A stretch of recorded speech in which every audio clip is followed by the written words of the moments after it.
Yo, welcome to McCoy and Van Noy.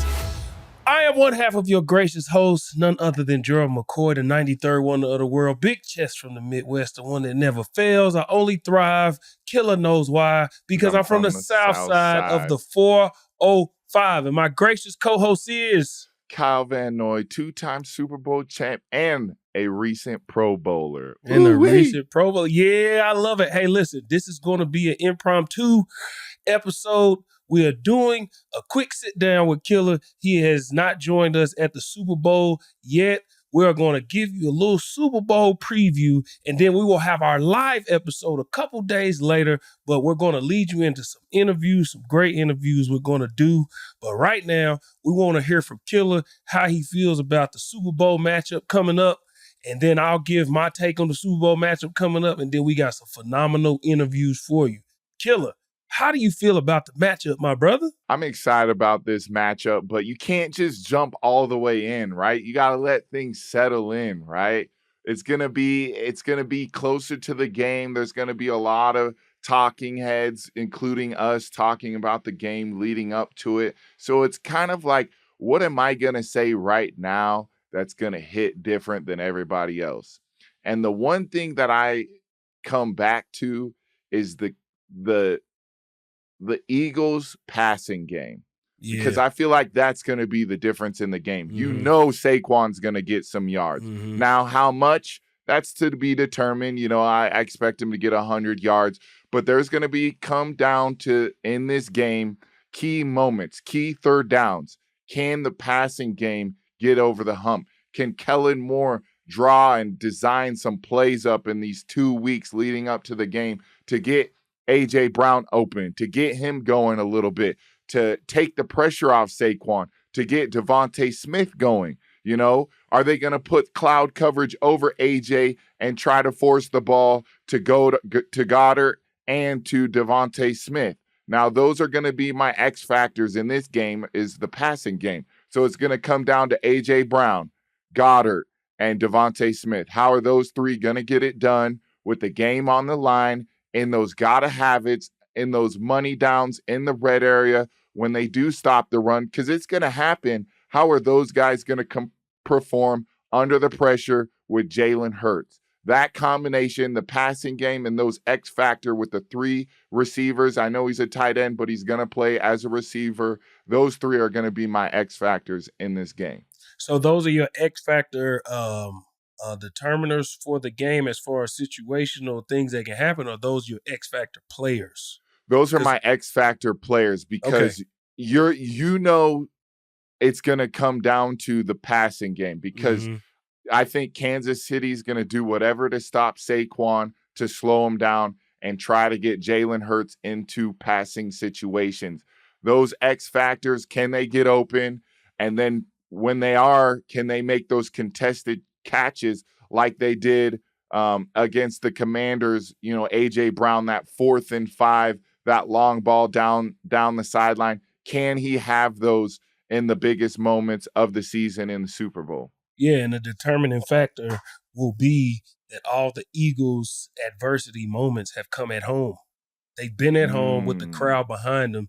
Kansas City has done this regardless of where they've been at, and they've done it at the Super Bowl, where we're at a neutral site. Your fans came, our fans came. Will the Philly be able to weather the storm?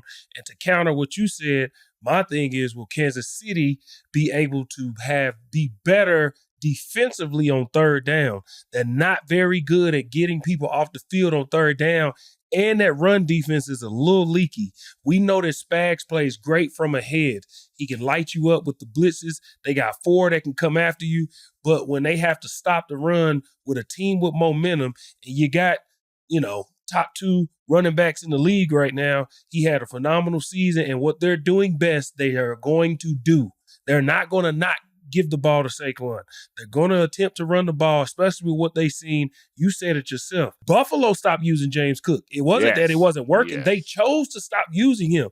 Philly is not going to stop using Saquon. They're going to give him the ball. So can Kansas City stop the run, and can they get off the field on third down? On the opposite side, can the Eagles weather the storm of something bad happening. You're not at home where the crowd is behind you. They're rooting for you. We seen what happened with the Rams. They were at home. We seen what happened with the Commanders. They really beat on them, but if something had happened, they were at home. Now you're at a neutral site. Kansas City, I don't know if they'll have more fans, but what I do know is the Kansas City faithful is insane. They're insane, and they will be in full effect in New Orleans. And then my last thing is coaching. It's going to come down to coaching. And for me, right now, with 2 weeks to prepare, I trust Andy Reid over Nick Sirianni. I trust Spags over Kellen Moore. And that's the edge I have right now. When I go to X Factors, anybody not named Chris Jones, George Karlaftis, Travis Kelce, Patrick Mahomes. That would be, we seen in this game, Hollywood Brown got the ball. We seen Xavier Worthy got the ball. Will DeAndre Hopkins have his Super Bowl moment?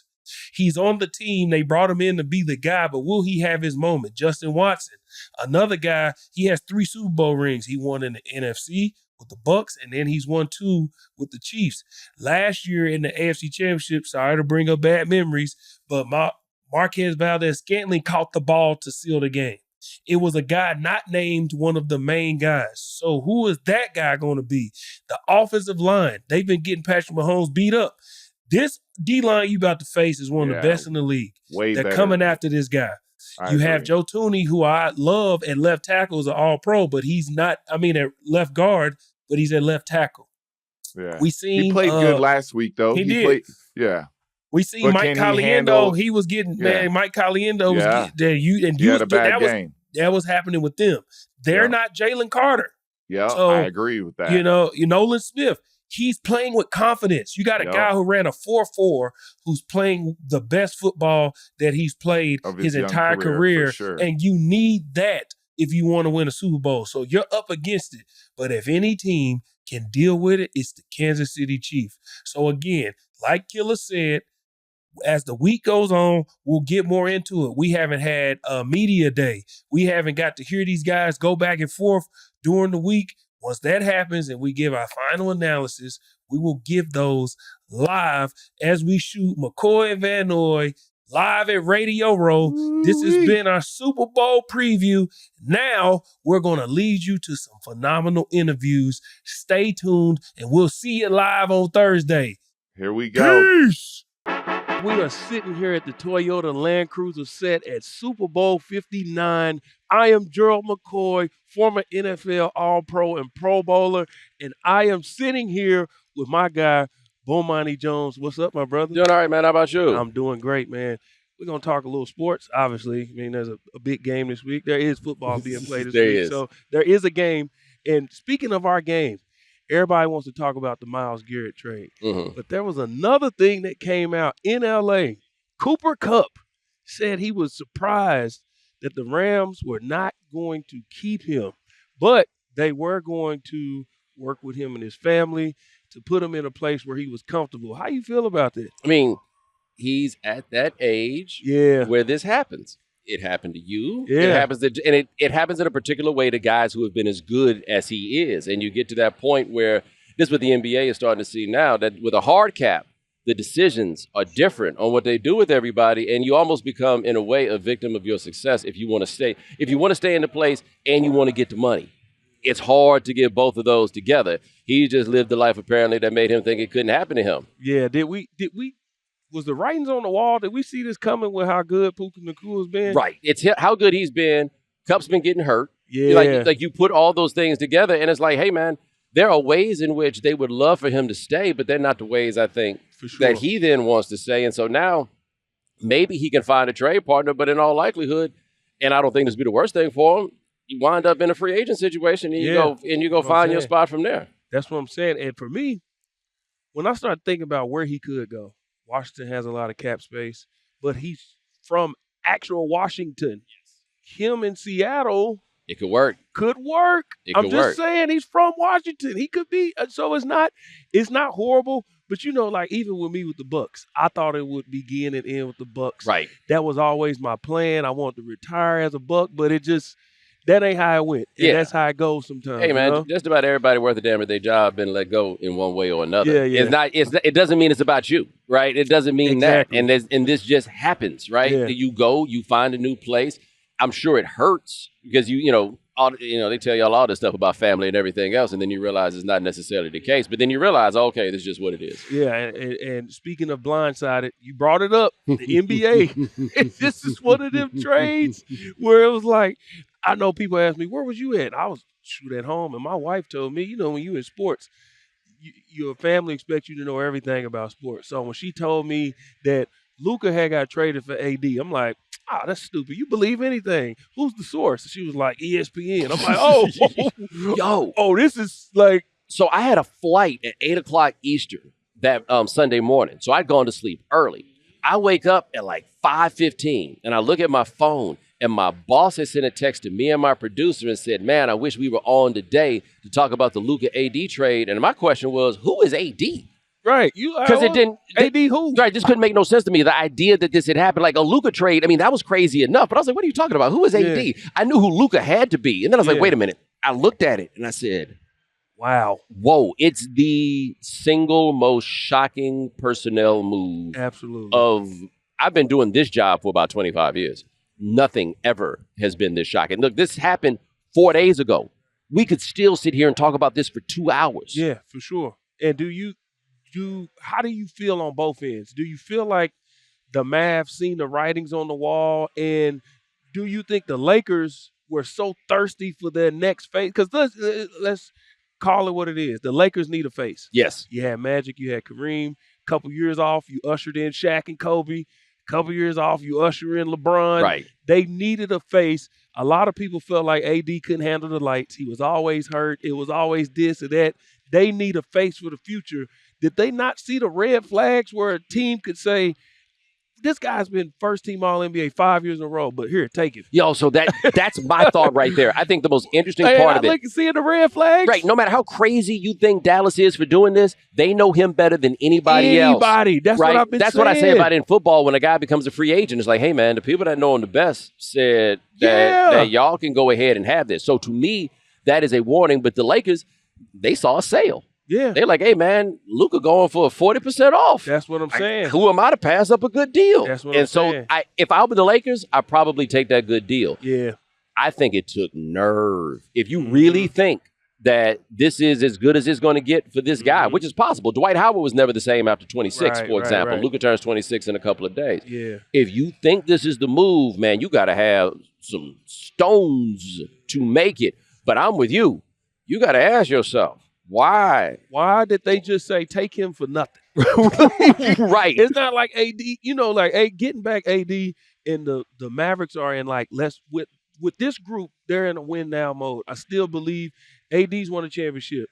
Kyrie's won a championship. Clay's won multiple championships. Everybody talks about OKC, but OKC to me is still in those early Celtic stages. They need an adult. They haven't gone through those growing pains. The old OKC, they never got a chance to go through the growing pains and get past it because they broke up. Right. That's where this OKC is now, whereas the Mavericks, all of these guys have won. Yeah. They're vets. They know how to win, all of this. So they in win now mode, whereas the Lakers is more like, if we can get something out of it, cool, but we need a guy for you know what I'm saying? They told LeBron James, you're number 2 now. Yeah. And they didn't ask him if that was okay. I think that part's underrated too. They changed. LeBron is handling it very well, right? And saying, oh, no, this is good. Why would I have a problem with it? You know damn well why you would have a problem with it. You've run everything that you've been a part of since you were 15 years old. Yeah. And then you just looked up and they were like, nah, we trading your mans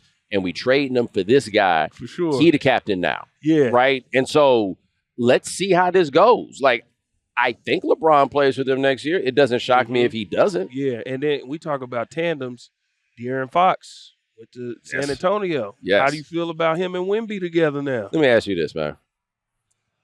How would you like to play on a team with a guy that's bigger than the goal? That's I would love it. That's my when I would watch San Antonio, I'm like, hey man, why don't y'all throw it to the dude who bigger than the goal? He'd be wide open there, hand straight up, and these cats is. The thing is, he doing all this like he's shooting all these threes. I don't like that either. And the numbers he has right now is without being by the goal. Imagine if he says, you know what, I'm going to learn how to make my game better down there. This dude can average 38 and 15. And look, I think he's going to wind up getting there. And I think Fox, because look, man, Fox gonna have the ball. Fox is going to get shots. But I think Chris Paul at this point can still do these things. It's 20th year in the league.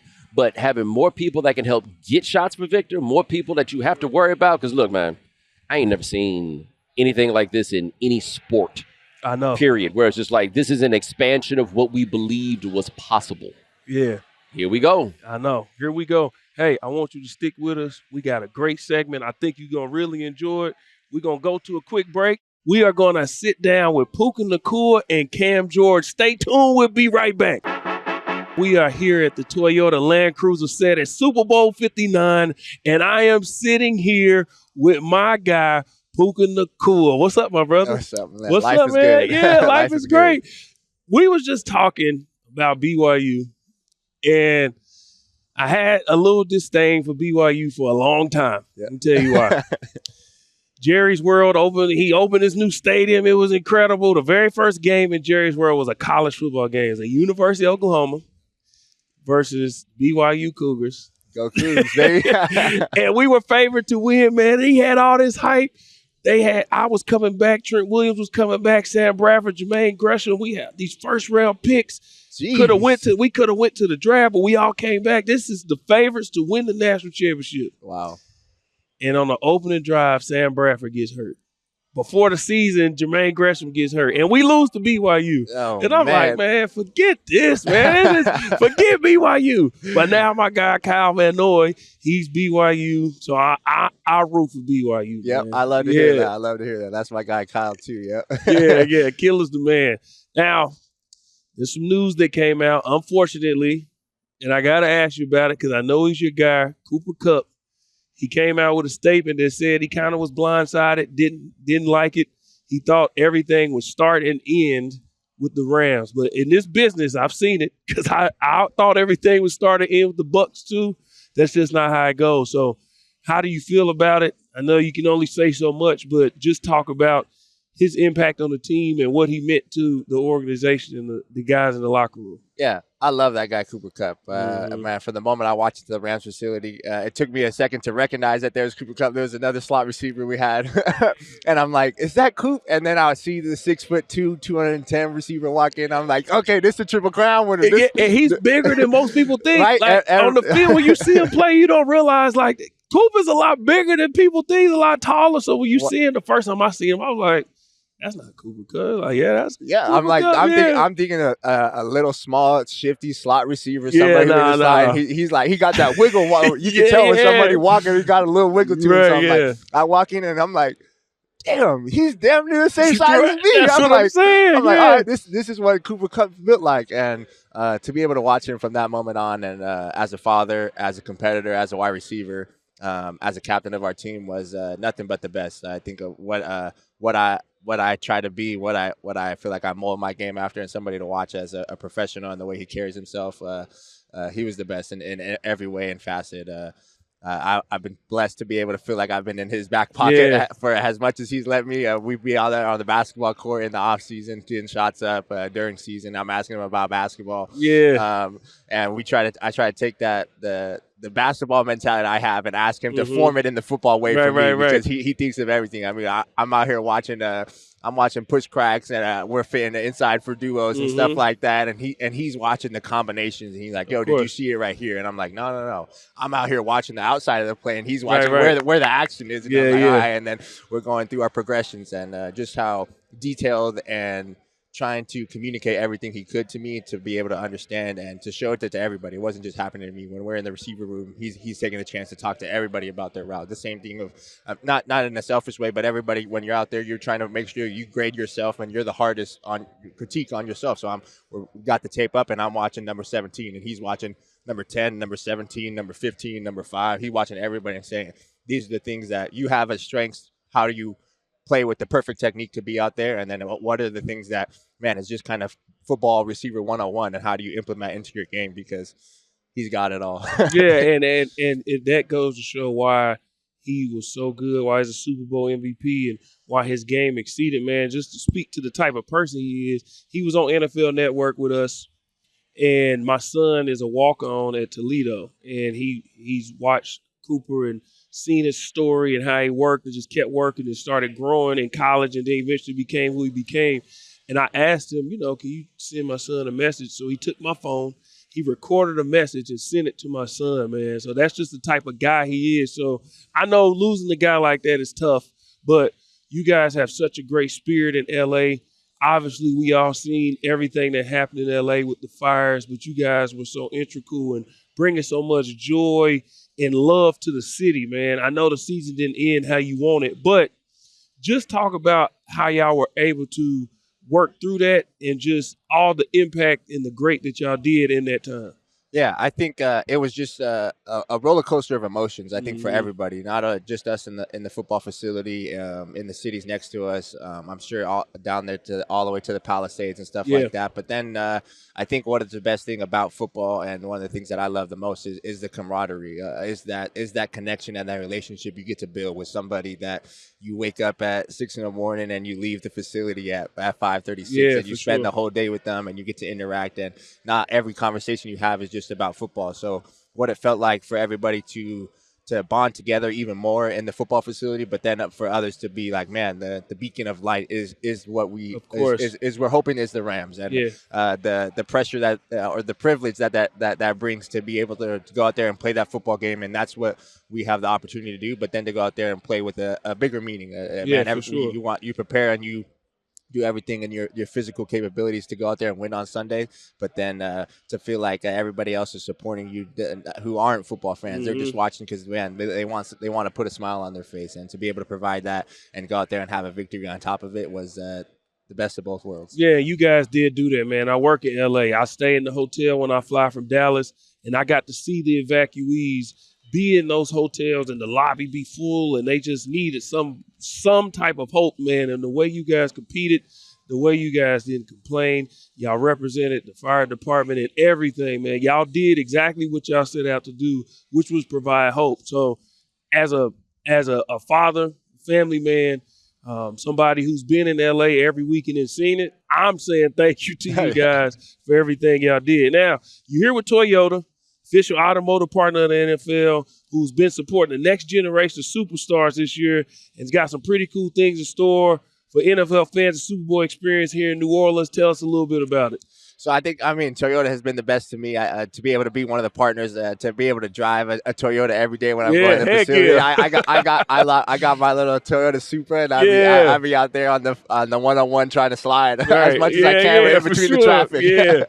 But it's been a blessing to be able to work with a league partner, and how much of an influence they have on the football community. We're always focused on what's going on Sunday, but there are so many things that lead up to it. And there are so many ways to be involved in the community through the game of football. And it's been a blessing in my life to be able to give back to some of the young football programs, because I was that kid. There were no professional sports teams where I grew up in Las Vegas and then in Utah. So to be able to be that person, and for the little kids, and be like, man, they're trying to wear a 17 jersey, or they're catching the ball and they're like, man, I'm trying to catch it like Puka. That's dope. It's a blessing, and it seems surreal, but it's a privilege to be able to impact them in a positive way, and to be able to have helpful partners like Toyota. That's excellent, man. And I appreciate you coming on. Everything's been great. I hope everything works out. Yeah. I know losing Cooper's going to be tough, but I definitely appreciate you being here, my brother. Thanks, brother. Appreciate it. Welcome back to McCoy and Van Noy. We're at the Toyota Land Cruiser set at Super Bowl 59, and I am sitting here with none other than the Saints legend, NFL legend, Walter Payton Man of the Year finalist, my guy, Cam Jordan. What's up, my brother? I appreciate you having me on, man. The accolades, it sounds sort of decent. Saints legend. So legend in every sense of the word is what you are. So news this week, obviously the hottest news in our sport, of the NFL, Myles Garrett pins a note. He pins a note where he demands out. He demands a trade. Yeah. Where were you at when you found out? How did you feel about it? And where do you think he should go? I was on Copacabana I was in Rio de Janeiro, beachside. Yeah.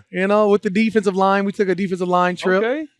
Just camaraderie. We want to talk about the season. How do we get better? All while drinking caipirinhas. Okay. And we see this note from Myles Garrett, and I said, well, I called that like 3-4 years ago. Right. When you're part of when you have a 0-win season, a 0-win season, a 1-win season, a 2-win season. Yeah. How many games did they win this year? When you're not a lot. Organizationally always last in your division. It's tough to find loyalty. Right. Or you find shortened careers. And they said they don't plan on trading him. Do you think he gets out? No. You think he has to stay? Yeah. In purgatory? Absolutely. Man. Hey, they're going to get you some help. How much help? Not enough. Yeah. Speaking of help, the Saints need a lot of it. Yes, I'm saying that. A lot is crazy. You talk bad about my team. Which one? The Bucks. You talk bad about my team.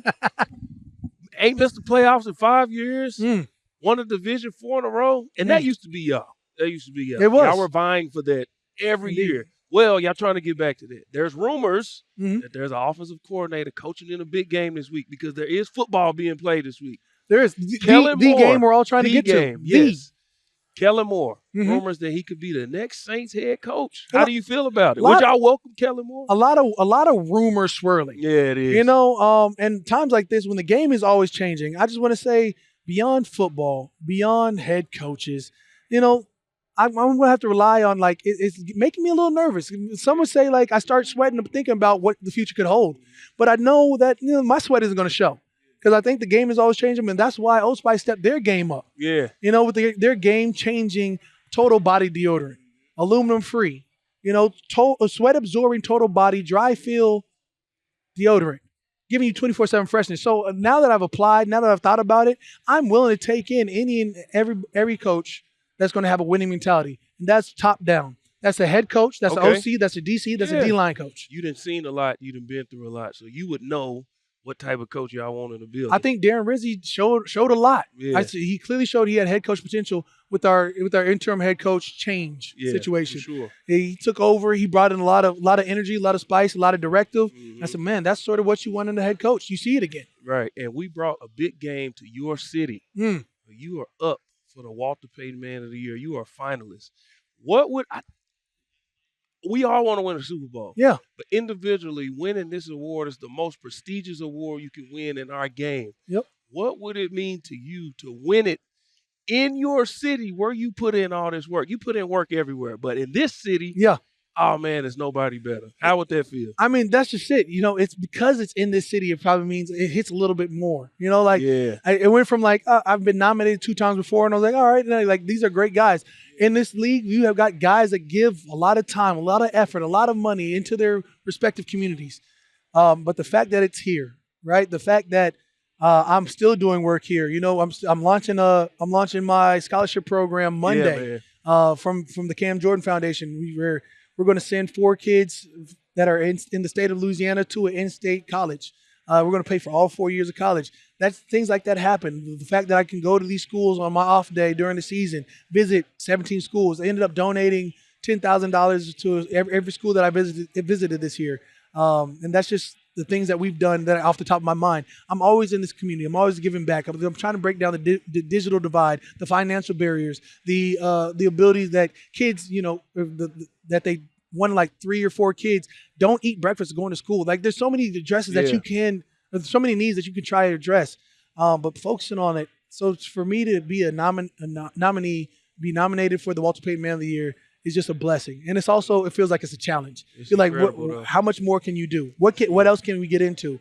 So if I was to win it here, again, I take it as a full-blown challenge. An accoutrement to the accomplishments that I've done it was great. But it's like, if we've done this work, we're being recognized for this work, how much more good can we do in this world? Yeah. It's just, again, take it as a challenge to be a better person.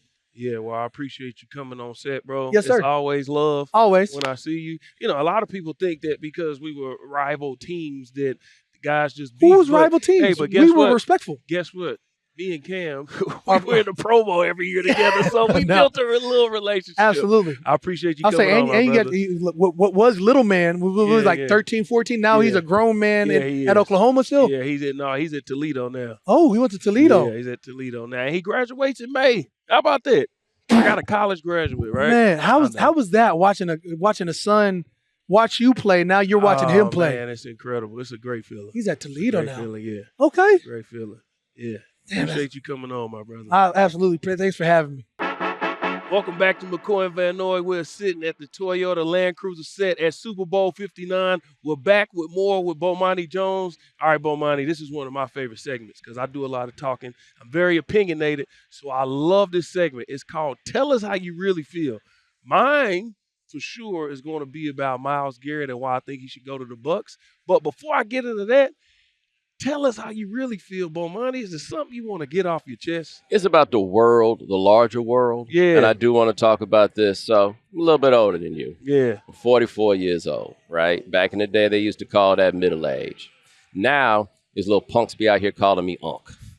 Now, yes, they call it a term of endearment. No. Here's my problem. Here's my problem with Unc. Whatever happened to sir? Whatever happened to? I put in the work. I did the time. Yeah. I put in the grind. I've been a positive influence on the youth. I feel like I've made a reputation out here for myself that your little ass don't need to be out here calling me no unc. I'm not your uncle. I am sir. And this is where the problem comes up for me. This is where my issue comes up. Okay. You want to be out here calling me unc? You want to be out here calling me old? All of this stuff because I don't like your little wax songs and all this. Yeah. That's fine. You want to do that? It's cool. My question is, when do I get the benefits of being unc? When do I get the benefits of being old? And what do I mean by benefits? How come when I'm on the subway, you don't never get your little ass up and let me sit down? For sure. My back hurts right now. Yeah. Right? Like I'm dealing with this. I'm going through it. All they want to do is make jokes about you being older, but they don't want to give you none of the spoils, none of the deference, none of the respect. Yeah. Nothing comes, right? Let's start with sir. Yeah. Don't call me unc. Call me sir. I don't mind feeling old. I worked hard to get this old. You know, you love it. Yeah, about to say, and if you do things right, you might get to be this old too, if you're lucky. If you're lucky. And I'm glad you said that, man, because this new generation, first off, don't be calling me unc. Y'all not even tough enough to call me unc. Dude, don't do that. But what are you, like 37? Like, guess what I'm saying? Well, that's what I'm saying. I'm 36 and people call me unc. I'm like, wait, hold up. Do they not? I was playing video games the other day and we played. The game was over. He said something unc. I'm like, dog, I'm 36. Why you call me unc? So I hit my boy up who's 27. I'm like, he said, gee, they call me unc. And I'm like, it's a thing that these young boys call people. It's supposed to be a term of endearment. I'm like, nah, sir. All of my kids are yes, ma'am, no, ma'am, yes, sir, no, sir. We just come up in a different time. Game need more of you out here. Yes, we're just in a different time. And the greatest compliment I can get is when people talk about my children using yes, sir, no, sir, yes, ma'am, no. They're so polite. They have great manners. I'm like, yeah, I mean, I'm from Oklahoma, man. That's what we do. It ain't that hard. You know what I'm saying? It's not that hard, man. And so you talk about, like, my mom's from Oklahoma. Like, when I hear you talk, I'm like, oh, I feel like I'm listening to one of my cousins, right? Absolutely, I hear that. Yeah. We still playing the game right down there. I'm glad to hear that. I love it. Yeah. So my Tell Us How You Really Feel is about Myles Garrett and the Tampa Bay Buccaneers. Myles, my man. Just want to give you a little revisionist history. The Bucs signed Simeon Rice. You know what came from that? Super Bowl. We signed Shaq Barrett. You know what came from that? Super Bowl. Myles, this is my pitch to you, my brother. We signed Shaq Barrett 2 weeks before the season was over because we didn't have any edge rushers. We had guys there, but not enough to go win the Super Bowl. If we did, we wouldn't have signed Shaq Barrett, who was sitting at home all year. Our 4 leading sackers with 3 interior guys and a middle linebacker. That ain't going to win you no championship. Myles, you want to go to a win-now team. Since Tom Brady showed up, the Bucs ain't missed the playoffs. We won the division 4 years in a row with just a couple pieces away. Well, Myles, he like 5 pieces. Myles is like 5 pieces. So this is my pitch to you, my brother. You want to win. There's no state taxes. You've been in all this cold weather. Why not come down to sunny Florida where there's a beach, And the coldest it gets there around football season is 59, 55. Man, come on now. You ain't got to worry about these snowstorms or none of that. I'm just saying, Myles, if you're picking a place, why not come back to Tampa?